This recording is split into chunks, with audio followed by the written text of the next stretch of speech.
Good afternoon and welcome to Nutmeg Sports on the HA Network. Frank Granito standing alongside Kevin Coleman in the studio. Kevin, we've got a very exciting and very busy show coming up today. We're a little late due to some technical difficulties, so we thank everyone for bearing with us. Let's get right into it, and we're going to welcome our first guests onto the program. They are the Iona Prep Gales head coach Joseph Spagnuolo, wide receiver Mike DeGasperis, and strong safety and captain Joe Capola. Gentlemen, thank you so much for taking time with us this afternoon. We also want to offer some congratulations. We're just 2 weeks removed from seeing you guys take home the Grip It and Rip It title at New Canaan. Thank you for having us, Kevin. We're very excited to be on with you guys. Well, we're happy to have you. And let me ask you this first, Coach. You're a team from New York. You're a defending state champion. Why come up to Connecticut for this tournament? What was the lure about playing at this Grip It and Rip It? I always been coming to the Grip and Rip for many years now. We have strong relationships with both Coach Marinelli and his son, John Marinelli. Every year we actually have a Labor Day scrimmage with Greenwich. We always try to get some work in the off-season with Coach Marinelli and New Canaan also with 7-on-7 and various workouts. The relationship's been there for a long time. They run a first-class production year in, year out. There's always good competition, and it's really not that far of a ride, to be honest. We're going over a state border, but at the end of the day, it's really not that bad of a ride. All right, I got to ask you guys, what was it like winning this year, especially against a rival like the Stepanak Crusaders? I'm gonna let our guys talk a little bit. I'm gonna have Mike and Joe talk first. Was it about Stepanak? Yep. Oh yeah, it was definitely good to play Stepanak in the final. I mean, just getting a chance to go after the rival. I mean, it really just brings the intensity out in both teams, and it just makes it more physical, more fast game. It's just like really makes the winning that much better. It was against Stepanak. It's always. Go ahead, boys. It's always good to beat. Sorry, yeah. Yep. Go ahead. It's always good to be a rival. It's always good to be a rival, but it's only 7-on-7, so we're trying to get ready and for preseason for the real deal in pads. And Mike, let's just talk. Let's just go through that last play of the game. You caught that game-winning touchdown. Walk us through that play and how great did it feel to make that catch in the back of the end zone and then have the dog pile at the end of it, and you guys are 7-on-7 champs. How good did that feel? Yeah, it was a great feeling. I mean, we had the hook and ladder to play before, and we knew it was running clock, so there was about like 15 seconds left, probably even less. We were just scrambling to the line trying to get the call, and we just got the play, got it off, and got a great throw from the quarterback to the back of the end zone. Felt like the ball was in the air forever, but it got there, and yeah, it was a great feeling. Well, as exciting as the hook and ladder was, Joe, it was all set up with your interception. Stepanak's got the ball, about a minute left on the clock. Were you expecting them to throw a pass to you at that point in time? I mean, it was late in the game, and I knew someone had to jump around in order to get the ball back. So I recognized the play. They ran it before earlier in the game, and I just jumped the slant when I saw it come, and he threw it. Now, you guys also just talked about it's a nice victory, but it is only 7-on-7. What has your offseason been like, though, as you get closer and closer to putting on the pads and getting into training camp? How are the Gales getting ready to defend their state title from 2016? Yeah, we've had a really good offseason. The kids have worked really hard in the weight room. We've just wrapped up our mini camp. We had a great 7-on-7 season, and we were able to win the West Point 7-on-7 tournament also. We beat a great team from Jersey, St. Peter's Prep. We had a good performance out of Rutgers University. We made the Sweet 16 of that tournament. There was over 82 teams there that day as well. As far as getting our concepts and our coverages in and our base philosophy, the kids really did a good job picking it up in the off season, and we're excited to get started with preseason in just under a month. And Joe, you're a captain of this team. As a leader of this group, what are you going to have to do this season if you guys are going to repeat as state champions? We just have to take it one game at a time. Each week, prepare for one game and just be 1-0 every week. And Mike, on the offense side, talk about what the chemistry is like, but you also play both sides of the ball. Just talk about the chemistry as a whole on this entire football team so far. Yeah, we're really close in that group. I mean, we've we're together year round. Whether even if the guys play two sports, we're always see each other. We're always together. We're working out together. We're at the field throwing together. The chemistry's there. We're always on the same page, and it just makes it that much easier when you have the chemistry that we have like that. And Coach, for you, you've got Mike coming back off a record-setting season offensively. You've got Joe back, who led the team in tackles last year. What does it mean to this group to have those type of leaders and playmakers back with this roster? Yeah, we bring back 15, almost 16 starters from last year's team. So we're definitely a veteran-based, senior-based team. We have close to 30 seniors, rising seniors on the roster this year. We're anticipating anywhere from 10 to 15 kids will be going on and playing college football from this rising senior class. So, we're really excited to have these guys. Last year was my first year, as the head coach at Iona, and I inherited a really young team, but a hungry team, a team that was ready to win games as a young group. And hopefully this year we can continue to reap the benefits of that. And speaking of players and their recruiting process, Mike and Joe, you guys are both now entering into your senior season. What has recruiting been like for you? Are there a couple of schools that stand out heading into your senior year? Yeah, not entirely yet. Just taking it one school at a time, just looking for the best fit. Just really trying to go to a school that just best fits me both athletically and academically. No school really sticks out yet. Just been going to some camps, seeing the campuses, and seeing where I fit, both academically and on the field. Well, definitely take advantage of it. Enjoy when you get to start going on your recruiting weekends. A very fun point in time in your careers. Thanks.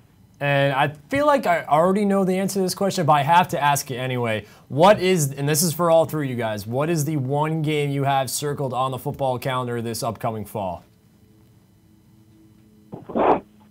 I mean, people might think there's an obvious answer, but for us right now, it's really just week one. Bishop Hendrickson's they're coming off state championships just the same as us. They have a win streak, and we just got to buckle down and win that first game. Yeah, that's been our priority for us. I mean, we have a brutally tough schedule, and to look ahead past week one or look ahead, down the road, that's not the way we have to approach this. We really have to take it one game at a time. I know it sounds like a cliche, but every week we're playing a top-notch opponent, and that's really been our mantra in the off season with the boys. Well, just one final question I have got for all three of you here. If you wanted to set goals for the team this season, what is this group hoping to accomplish together? I think definitely our goal is the AAA championship and that state championship after that. I think that's really just a goal that every single person on this team has, that we just really are fighting together to achieve. Yeah, our main goal is definitely to win the championship this year, AAA championship, then the state championship. Anything other than that would be a bust for us. That's really it. Yeah, I mean, we have high expectations as a team, and that's a beautiful thing. I mean, we don't talk about winning championships. We don't talk about states or anything like that. We talk about the process. We talk about what we need to do to get there. But hopefully, everything we're doing is going to be a byproduct of winning, and hopefully that's the prize at the end of the tunnel. Well, gentlemen, you certainly appear to be trending in the right direction. We want to thank you for joining us this afternoon. We're looking forward to following along the Gales throughout the season, and we want to wish you the best of luck through training camp and into the regular season. Thank you. Thanks a lot for having us. Thank you. Appreciate it, boys, and we hope to talk again soon. So, listen, it's a program that obviously has made a name for themselves, Kevin, not only in the state of New York, but in the tri-state area. They're very successful, and they look like they're on their way to another state championship. You're right, and I like the attitude they have. They said all the right things, too, which I was very impressed with. And, again, we're looking forward to seeing how they play this fall. And listen, that Stepinac game is going to be pretty fun. We might be making an appearance there on October 28th. We're going to take a quick break on Nutmeg Sports. When we get back, we'll be joined by Dave Laffey. He is the manager for the Waterford 14U state champion Babe Ruth travel team. That's coming up next on Nutmeg Sports after the break. Celebrate summer with fresh, made-to-order picnic boxes from Walter Stewart's Market. We have delicious summery selections from buttermilk fried chicken to grilled lemon chicken kebab, grilled shrimp Caesar salad wraps, or lobster salad rolls. Our easy-to-carry picnic boxes come with your choice of a meal, as well as a dessert, beverage, and utensils. Order online for simple pickup options. Walter Stewart's Market, 229 Elm Street, New Canaan, and online at stewartsmarket.com. At InSports Trumbull, the game is always on inside. Registration is now open for our fitness training programs for high school athletes. The InSports Performance Center is offering blast speed classes, athletic functional movement assessments, and both men's and women's elite speed and strength training. Our premier programs help bring athletes to the next level. Call 203-268-1214 for more information. Like and follow us on Facebook. School's out, the weather is hot, and the fish are biting. Whether you're heading to the beach or out on a boat, stop in at the dock shop before you go to fill your beach bag or tackle box with everything you'll need for fun in the sun. A new beach cover-up, some sunscreen, or just some bait, the dock shop has you covered from either location. 51 Tokenique Road, Darien, 609 Riverside Avenue, Westport. And yes, you heard that right. Bait is now available in Darien and Westport. The dock shop, 51 Tokenique Road, Darien, 609 Riverside Avenue, Westport. DockShop.com. Want a new experience in car buying? Scap Chrysler Dodge Jeep Ram with one of the largest inventories of new 2- and 4-door Wranglers. We are Connecticut's Wrangler headquarters. Come visit our new Ram Truck Center. Browse our websites, scapchryslerjeep.com or scapdodge.net to find the new Jeep, Chrysler Dodge car, minivan, or Ram truck you've been looking for. Just 2 miles from both I-95 or the Merritt Parkway exit 44. Save thousands right now at the summer clearance event. Going on now through July 31st. I'm Tracy Masella, a licensed clinical social worker at Silver Hill Hospital in New Canaan. Join me each month as we talk with experts on the front lines of the treatment of mental health and addiction. Straight Talk with Tracy, a Silver Hill Hospital production, airs at 12 p.m. on the second Thursday of each month here on the HAN Network. Welcome back to Nutmeg Sports on the HAN Network. Thank you again to Coach Spagnuolo and the captains of the Iona Prep Gales football team. We are happy now to welcome in, though, the manager for the Waterford 14U travel baseball team. They are also the state champions, getting ready to return to regionals. He is manager Dave Laffey. Coach, thank you so much for taking time with us today. Happy to have you in. How are you doing? Great, guys. Thanks for having me on. You know, Coach, we got to see your team in action last year in the 13-year-old state tournament down at Cubetta Field. What was different this year around as you guys had to run through that bracket again? A little bit different this year. We have a little bit of a different squad.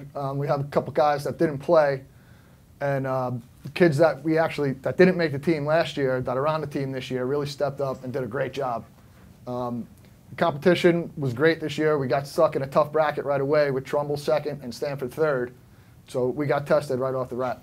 And you guys had to take on Trumbull twice after knocking them off once. You met them again in the championship, but through that semifinal matchup against Stanford, you played them in the state championship last year. Did you feel there was a little extra motivation, or you had that target on your back after going through the state tournament? Absolutely.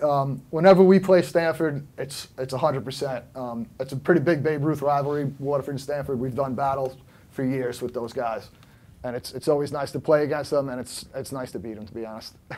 Why Waterford? You're a Jersey guy. Why did you come all the way up to Waterford to coach? I didn't come there to coach. I came there because of my job that got me started there. And after I lived there for about 5 or 6 years, a friend of mine that was involved with the Waterford Babe Ruth program asked me to coach. And I said, sure. I'm a baseball guy. I never coached before, and I got in it, and I've been in it ever since. And let's talk about your 15 years. What have you learned probably the most about yourself, throughout your coaching career? I've grown a lot as a leader.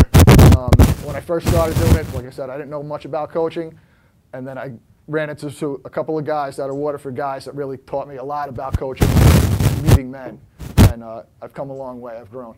And I got a feeling those guys are Bob Bono and Joe Mariani. I mean, talk a little bit about the influence they've had on you, the former president and coach of the Waterford Baseball Association, now the current president as well. What have they meant to your growth as a leader and a coach in this program?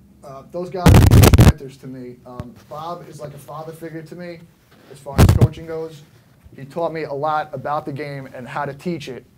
And Joe is like my big brother. He taught me how to relate to kids and their parents and everything that's involved with it, and keep everybody involved and keep everybody happy. And now you guys are coming off a World Series appearance with this team, Coach. Do you find that to just sort of be the culmination of where you have come from when you started here, or do you see this team still growing and the sky is really the limit? I'd have to agree with the second part of that. These kids can keep going. I would like to get there this year, and I would like to get there again next year with these guys. They were a very good team. And you mentioned you get some, you lose some of your key players from last year, but talk about the guys who have stepped up this season for you. You talk about the guys who a lot of them didn't make it last year. Talk about how big they've stepped up this year for your team.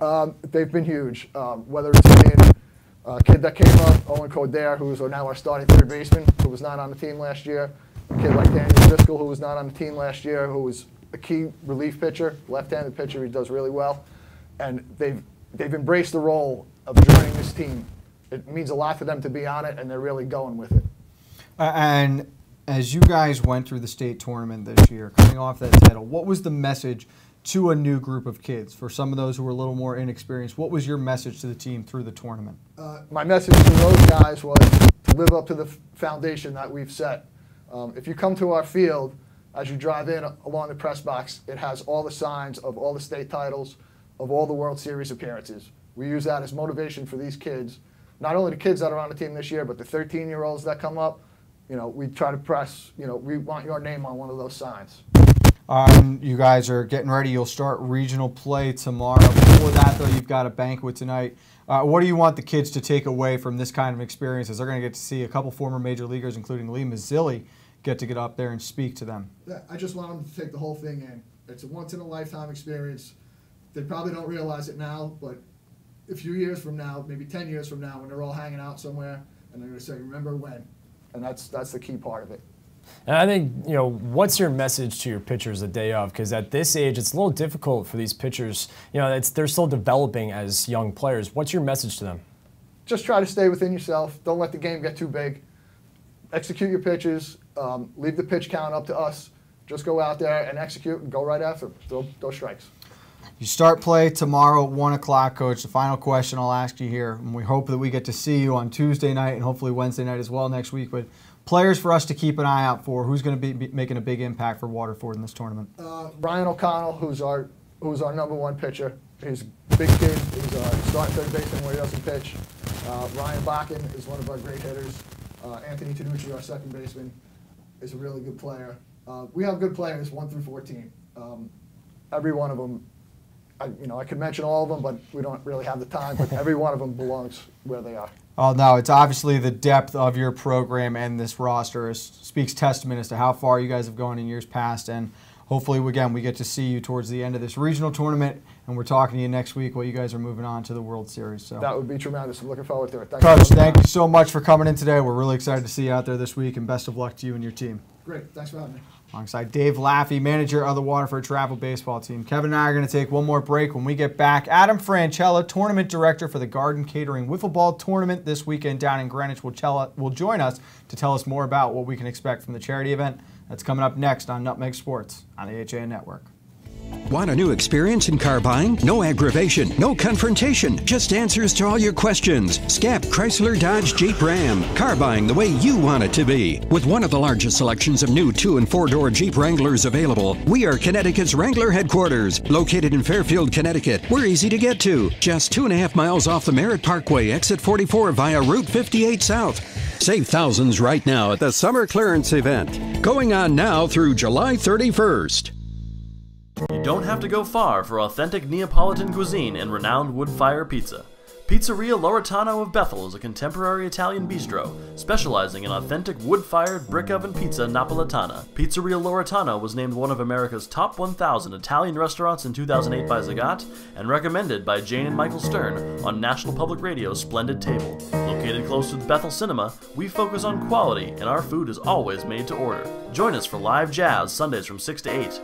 Find our schedule, menu, and more at pizzerialoretano.com, and like us on Facebook. If you've ever thought about owning a motor coach or learning about what it's like to travel the open road in superior style and comfort, then contact Dave's RV Center in Danbury, Connecticut. offering the best quality Class A motorhomes from Newmar, travel trailers and fifth wheel lines from Surveyor, and a toy hauler line from Work and Play. Choose from Newmar's Gas Line, Baystar and Canyon Star, or from Newmar's Diesel Line, Ventana and Dutch Star. And with unparalleled service and maintenance, Dave's RV is committed to keeping you and your motor coach safely on the road and enjoying it to the fullest. Stop by their showroom, 2 Industrial Plaza Road, Danbury, Connecticut, or call 877-483-3866. Now teeing off, Paul Miller from Miller Nissan in Fairfield.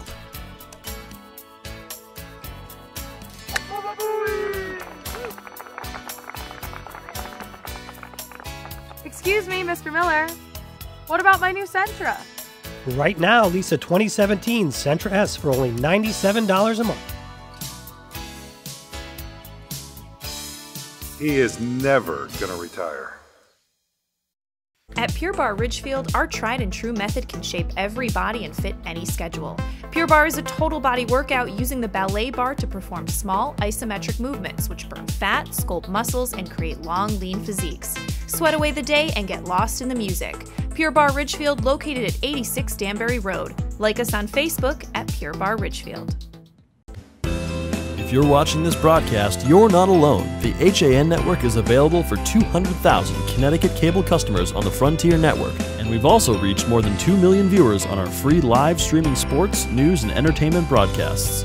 To reach our rapidly growing audience, contact Advertising Director Jessica Murrin at 203-273-7312 or email jessica@han.network. We are back on the HAN Network. Frank Granito, Kevin Coleman. Thank you again to Dave Laffey, who just joined us, and best of luck to Waterford in their regional tournament this weekend. Again, the HAN Network will be live for the semifinals and championship game on Tuesday and Wednesday night. We are happy now to welcome onto the show Adam Francella. He is the tournament director for the Garden Catering Wiffle Ball Tournament taking place this weekend in Greenwich. Adam, thank you for taking time with us this afternoon. How are you doing? Good. Absolutely. Thanks for having me, guys. Now, we were just talking off the air before coming on, Adam, and this is a tournament that's been going on for nearly a decade. You were mentioning there were talks that it might be coming to a close before this year, but you were very generous, stepped up to take control. What was your motivation behind wanting to keep this tournament going? Yeah, so essentially, to make a long story short here, the old tournament director, who's still helping me out again this year, Erin Montague, I reached out to her about 2 months ago and, said, Erin, I haven't seen anything about the tournament this year. Is it still happening? And, she let me know that they weren't planning on doing it again. And it's, it's been running for about almost a decade now. I think 9 years was last year. So it's been running for a long time now. And I've played in the tournament since I believe in 2009 when I was a senior in high school.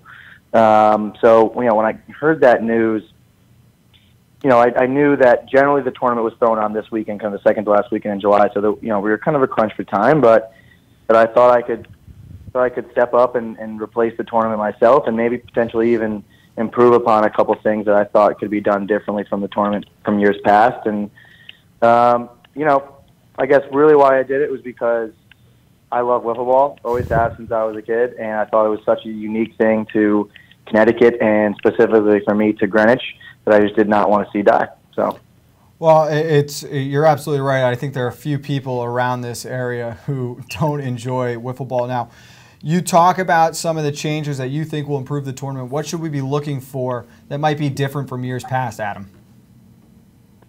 Yeah, absolutely. So a big reason why, one of the reasons actually they decided potentially not to do the tournament anymore this year originally was because in recent years, the tournament really started as a community event, right? And it was supposed to bring people together from Greenwich and from the town and from surrounding towns, so Stamford, New Canaan, Wilton, Darien, whatever it might be, to come together and play wiffle ball. And in the recent years, there's been a big surge of, quote unquote professional teams coming to play just to win the prize money, which in years past has been something like $1,600, maybe even a little bit more for first place. So one of the big changes that I decided to institute was to not offer prize money, and with the goal of having those professional teams, giving them a lack of interest and kind of de-incentivizing some of those teams to come, so that it's really more of an open tournament that any team can win, rather than these guys are they play wiffle ball as much as they possibly can. They're throwing off speed. They're throwing pitches faster than you've ever seen a wiffle ball being thrown for perfect strikes, and just really no one else had a chance to win by the ninth year. So that was a big problem that we're hoping to solve this year with one of those changes. And the second thing is really in relation to that is, in years past, the tournament has always been unlimited speed pitching. So, essentially you can throw as fast as you possibly can, given that you can hit the strike zone consistently.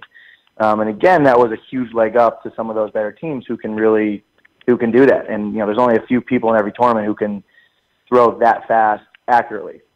And there's a huge advantage. So I always thought that if we made the tournament what I'm calling this year medium pitch speed limit, it would really put an emphasis on hitting and really give anyone a chance to play, regardless of just having one really good pitcher who gives a huge leg up to that team. So those are the main changes that we're instituting this year. The other one is, in years past, the tournament has been in the Greenwich Polo Grounds, which is, I'm not sure how familiar you guys are with, but it's really on the outskirts of Greenwich and kind of far out of the way from the middle of town. And this year we're moving it to the Eastern Greenwich Civic Center, which is much closer to town. So we're hoping for even some spectators to come watch and kind of just enjoy the day. And we do have free nuggets and cones from Garden Catering, which always gets people in attendance. So we're hoping that as well. Down. No, they're not. Adam, talk a little bit about your partnership with the Boys and Girls Club of Greenwich. Yeah, absolutely. So originally the tournament was thrown to build a wiffle ball field in Greenwich for kids to play at. Because if you remember years ago in 2009 when this started, it was actually because a bunch of kids in Greenwich tried to start a field, and it was not on their property, unfortunately, and there were like lawsuits and stuff like that. It was all over the paper. So the tournament was originally meant to build a field, to raise funds to build a field. And that goal was reached a number of years ago. So there needed to be a new beneficiary of the tournament. And since I was a kid, I have always been going to Boys and Girls Club and going to birthday parties and basketball tournaments and dodgeball tournaments, whatever it is. And it's always kind of had a special place in my heart. So naturally, when we needed a benefactor, that's who I went to. So, and they've been great, and they've been helping out as much as they can with marketing, and it's been a great partnership so far. All right, it seems like you have a deep resume with wiffle ball. I got to ask, as a pitcher, are you a straight fastball pitcher? Do you like to throw a little off speed, maybe a little ephus in there? What can we expect on the mound from you, Adam?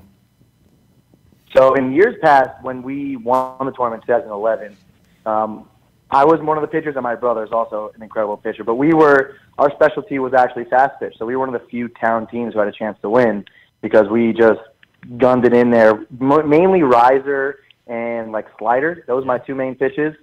But really, when you're pitching at speed, everything is borderline unhittable. It's just about actually hitting the strike zone. It's basically strikeout or walk. That's what always made the tournament not as fun. So I think making medium pitch is like that kind of. Everyone has had a little bit of movement, but just you got to kind of fool the hitters a little bit, mix it up. I think it's much more that crafty lefty Tom Glavine types that are going to win this tournament. So, we'll see. It's not my specialty, so we'll see. I am playing though. I'll tell you that I'm going to be in the tournament. I don't care if I win my own tournament. I'm playing. I have heard you are playing, and early reports are that teams are going with the Franchella shift this year. You're going to see 4 or 5 guys on the left side of the field. Is there any chance you try to show off the opposite field power this weekend? I severely doubt it, Frank. So what Frank's referring to is the fact that the two of us play softball together in New York City on a co-ed team, which is a great team. We actually won the championship last year. But every single time I get up, the ball is going to the left side of the field. It's either going down the line, it's going right to the third baseman, maybe between the third base and the shortstop, but that's where it's going. So, with the change to medium pitch, I'm a pretty anxious hitter. I think that's where people should move over. I think it's the right call. We would be remiss not to mention Frank Carpenteri Jr. and Garden Catering and their partnership with you. How much has that meant to keeping this tournament alive, Adam? It's been completely instrumental, honestly. Me, kind of a no-name in town, starting this tournament, or restarting this tournament from scratch. I really just don't think I would have been able to get it done without that kind of brand name around it. And certainly in the Fairfield County area, Westchester County area, even the Garden Catering name in terms of food and delis and everything. It's really king, and I think it's definitely helped us with getting sponsorship, one, and then two, getting actually participants. I mean, who doesn't want to come out and get some free nuggets and cones? You know what I mean? It was a home run for a little play on words there. Yeah, it was very well done, very well done. Well, Adam, we want to wish you the best of luck this weekend. It's incredible what you're doing, keeping this tradition going. For more information, you go to Facebook. There's a Garden Catering Wiffle Ball Tournament page. It runs Saturday morning, 10 a.m. to 3 p.m. at the Eastern Civic Center. Thank you so much again, Adam, and have a blast this weekend. Thanks, Adam. Absolutely, guys. Appreciate you guys having me. And Frank, we're going to be remiss that you're not going to be there, but hey, it was always next year. I wanted to give you a chance to win the tournament this first year, and then the New Canaan boys are showing up next year, buddy. You can be ready for that. Thanks again, man. Deal. We'll talk soon. Be good, Adam.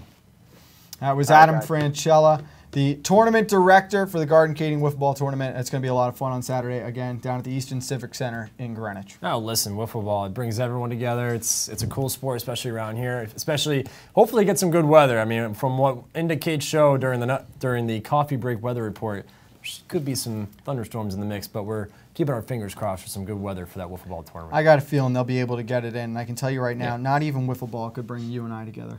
There would still be a New Canaan-Ridgefield rivalry. We'll see about that. Right. What a great week we had, man. I am going to leave you with one final question. All right, here we go. Ready? I was kind of hoping that we weren't going to get that. Team more likely to keep their streak going next season. Okay. Darien football team, Darien lacrosse team. Darien lacrosse. Yeah, that was an easy question. You're supposed to stump me, man. Come on. We're done for the week, but we are back tomorrow morning. One more coffee break before Kate returns. Don't forget, next Tuesday and Wednesday, we have got live coverage of the New England Regional Tournament for the Babe Ruth 14U Division. For Kevin Coleman, I'm Frank Granito. We'll see you next Monday on Nutmeg Sports on the HAN Network.